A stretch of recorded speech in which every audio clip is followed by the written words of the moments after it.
Welcome to game number 4 of the Sultan Smackdown between MarineLorD and 3DB. These are two of the best players Age of Empires 4 Esports has to offer. We've got B playing as Jeanne here today, the French variant, and on the other side, MarineLorD are going to be playing as the Byzantines, our brand new civilization, and this is actually the exact same matchup we saw earlier on in the series. So how will this be played? Because MarineLorD didn't fare so well with Joan of Arc, but we also have a different map, a crater here kind of in the middle, walling potentials. It's going to be interesting. Crackety, what do you think we might see differently here? So I mentioned earlier that with this map, potentially, Jeanne d'Arc is able to avoid the horsemen because it is split in two and it's very difficult, or rather it takes time to go from one side to the other. But in this generation, we actually got both the huntable boars on the same side for both players. So that in theory means that both players will go on the same side early on for the aggression Jeanne to get the experience from the boar and the wolves. And MarineLorD is going to be sending his horsemen out there as well in order to deny that experience. Yeah, that's true. And I see B actually decided to open up with deer. And in case you guys didn't know, different resources in this game have a different gather rate. So berry is going to be one of your slower food gather rates. Sheep going to be a little bit better, but deer going to be even better than that. So you see B opening up with that because that's going to give him a little bit of boost of food early on here in the Dark Age. Exactly. Lots of food income here. Jeanne d'Arc also going to be gathering up very quickly from those deer. Now, Jeanne d'Arc, as a civilization, has a little bit of a disadvantage, or rather something that's a little bit of a trade-off. So, Jeanne, she starts off as a peasant, and later on she will decide whether she's going to be a range shooter or melee unit. What that means, though, is that she's going to stop being a villager. And Jeanne doesn't start with 7 villagers, with her included. So, it's going to be -1 villager in theory, but she's going to bring a lot of value out onto the battlefield. Yeah, I was just calling out. I know a lot of people always ask for the vill count early on in these casted games, and when you're a dedicated observer, it's very easy to remember that. But like, I'm running like 3 different things right now. Sometimes I forget. But there you go. You got your vill count for you vill count enjoyers, so you can see exactly how these players are macroing. Exactly, and here we go. A jump coming in for both players. B with the School of Cavalry being built only by Jeanne d'Arc. And MarineLorD going with that Imperial Hippodrome. 4 villagers on that, so it's going to be a roughly 4 minutes, maybe even a little bit closer before 4-minute A-drop for him. I think of that, this is the Byzantine School of Cavalry, essentially. You just don't get knights, you get horsemen, and I would love to see some cataphracts out here today. It's a very, very cool cav unit. If you've used it, gotten to the castle age, it is super, super strong. I love it. I've been going for a lot of fast castle strategies, trying to get that cataphract out, but you know, against Jeanne here, I'm not sure going straight for a fast castle would work out here, but definitely they're going to be fighting over this northern territory. And sometimes when I play this map, I've been trying to decide, like, okay, do I wall? Like, you can easily draw a wall here, right? And wall one of the sides in. Like, you can wall the north side off pretty easily if you want to do some kind of defensive and, like, focus on one side. Or maybe you want to put a second TC out on the gold sometimes. But, you know, definitely you kind of will shut out some of these resources if you were to do that here. Yeah, you can wall it very quickly as well, since nowadays you can actually wall 2 resources out on the map as well. So you save a little bit of the space there that you need for the walls. We see MarineLorD actually fitting the wheelbarrow in as well, so he's getting that early wheelbarrow. So is B. It's going to be a very quick wheelbarrow here now for both players. It looks like MarineLorD is completely pulled off of gold there. All wood and food. And I think we'll probably see some horsemen opening. I think this is going to be probably very similar to what we saw last game. And Keshik would make sense as well. It'll just be interesting to see. You know, B probably knowing how well it worked in that last game will be a little cautious, I would imagine. Yeah, gonna have to see what exactly he's gonna be going for. Now, horsemen, if you get enough of them out, like 4 horsemen, probably you're going to be able to comfortably kill it before.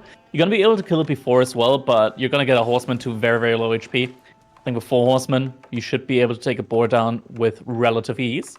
Yeah. And yeah, you could just preemptively kill the boars before Jeanne even gets there. Yeah, that's an idea. It kind of feels like you're almost playing against the Rus, right? Usually against the Rus, you want to kill the animals so they don't get gold. Like, same thing kind of here against Jeanne. Like, you want to kill some wolves. You want to kill the boar. You do not want Jeanne to get those because look at her. She is hungry, heading on out.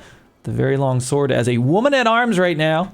You can see some of her abilities, which we didn't really show that last game because she never really got a chance to do it. With that Holy Wrath, you've got the Divine Restoration, and then you also have Consecrate that can be used on buildings for a little buff. So a lot of abilities. That's why the Civ is kind of centered around her.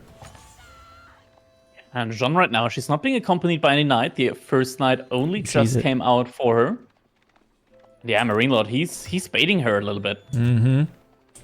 Okay, so right now we see it looks like we've got our first wolf kill right now by Jeanne, and she's going deep into MarineLorD's territory. Looks like towards the far boar there. So let's see, are there any horsemen coming out from back home? Looks like I got a few here mid right now.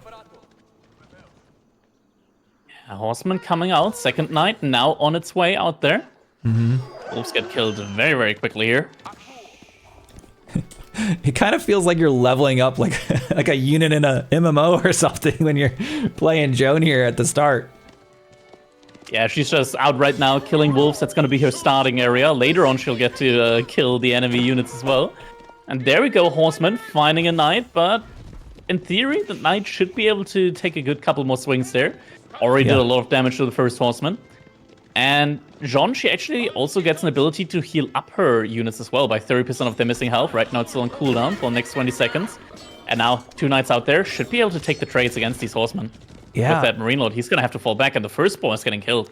I'm kind of surprised MarineLorD let Jeanne kind of run away. He kind of was like engaging her, and then he kind of backed off. I think maybe he killed a few horsemen, or a few wolves, but he didn't go for the full surround. Maybe that'll come here in a bit as he continues to get more out. We see 2 going down on the south side, actually another one down there.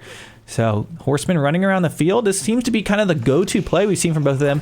And then yes, Keshik being trained up. So this is kind of almost a mirror image of what we saw earlier be playing. So I would say for you Byzantine players maybe struggling with Joan of Arc, opening up with the horsemen and just waiting to get that surround is the answer. But we're yet to see if MarineLorD will be able to pick off Joan of Arc as he's currently walling in the north side of his base. Yeah, I think this is going to be a difficult timing here, though, for him, because now, he's got enough knights out, so MarineLorD isn't going to be able to easily engage onto Jeanne d'Arc, and even if he does, he's going to lose a lot of units in the process, and that further fuels the experience gain from Jeanne d'Arc. MarineLorD, as you said, is going to be walling himself in, is going to try to look for a raid from the opposite side, but behind that, he's got an outpost on his gold, and he's making spearmen. Well, you mentioned earlier about like how quickly you can wall this top side, and that's so true. Like I've seen it where like, oh, my opponent hit Castle Age and I wasn't quite ready, and I was like, bam, to smack down a wall and bought you so much time, but he didn't get it in time. The Knights comes up, picks off a villager. Oh man, MarineLorD was so close to having it done.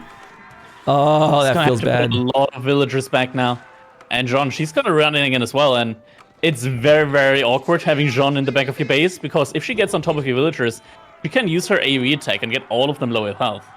Yeah. Okay, so, man, that feels like happens to me all the time, where it feels like, oh, I'm building this wall to protect my vills, and then you lose a vill, and then they get in anyways. MarineLorD right now, using that Triumph ability, you actually see all those horsemen healing up a little bit, picking off a few villagers, so both of them kind of raiding each other with a little bit of crazy latency going on right now. But looks like the horsemen were able to pick off a villager. One villager died on both sides. But for now, B's kind of sitting in the back of the base there with Joan of Arc and the Knight. And this is definitely a difficult situation to be in right now if you're MarineLorD, because what do you do against these Knights? You need your own spearmen. You don't even have the production building yet. You're lacking the wood as well in order to drop it down. The horsemen, they can't really get a lot of value on the opposite side. Looks like he also didn't get the Expelatoris upgrade, so he's not getting that bonus damage against the villagers, so he does a little bit less damage to them. Yeah, I was kind of wondering when that fight came in if he had that upgrade. He's able to pick off a Knight there, and you see those healing units, but the Spearmen are going to make things a little more interesting. You don't exactly want to dive into Spearmen. And there we see back at home, Joan coming in, tried to do it. Did he dodge that? I think he maybe did. It got really close. She just used the Holy Wrath. Yeah, that didn't connect, though. The HP didn't drop at all. Okay, so a nice little dodge there. MarineLorD showing some really nice micro skills. We also have an upgraded outpost, by the way. You see right now it's got its arrow slit, so some rather low HP Knights, but he can heal them up soon, right? Divine Restoration and another, 96 seconds here, so he can dish out some additional healing. In addition to, of course, Chivalry. Does he have Chivalry Research? Doesn't have it yet, but could. And now we're up to 8, 9 Royal Knights, and what does MarineLorD has? He has 10 horsemen. you're not going to be able to compete with that at all. It feels like he's trying to go for a castle age behind all of that. But he's also in a little bit of a like kind of food low point right now. He's about to expire his berry bushes. He still has the deer. But after that, he's going to have to move out onto the map in order to get resources. He's also adding in some olive groves. Yeah. He needs more units because B's going to go for an attack soon. Going to be adding in that second cistern. I will add, it feels like he built the second cistern a lot later than we saw B at his last game. I felt like he had that by one of those first engagements. He went for that pretty quickly. Okay, we've got the horsemen healing up right now with the Triumph, and not only that, they've got some additional stats. You see him moving out, and is he going to go for the kill on Joan? The Triumph has already gotten cash shakes. They're going to get taken down quickly here. This is not a fight in theory that MarineLorD can take. The only reason why B's retreating is he's waiting for a spearman to arrive. Oh, come on, servers! Joan is...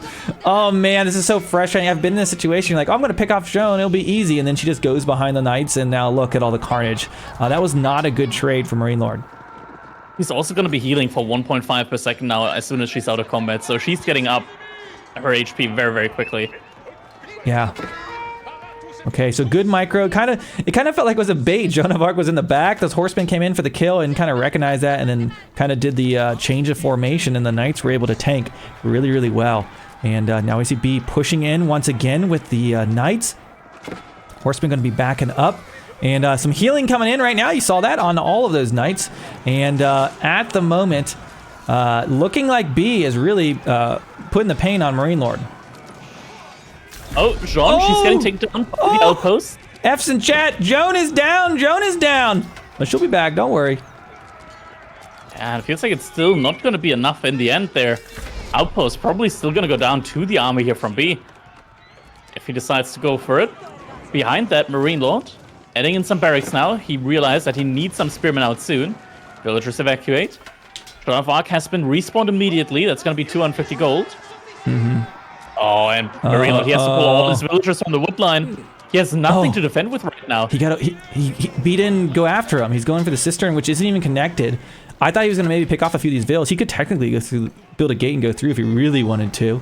Trap him in, but we do see MarineLorD adding some barracks. 1, 2, 3 barracks right now to defend, and these are not your average spearmen. Those are the Byzantines, and they're a little more expensive, and they're going to perform really well if he can get a nice little mass. Of course, there's a lot of knights right now, so he's going to need more than just a few of them. But Joan comes back, and this is where things get really dicey, is if he were to lose a bunch of units, Joan would level up. Can you check real quick how much experience she has? Because he hasn't lost a ton of units, I feel, but when she summons... it's only 100 experience remaining until she'll be able to get to the next level.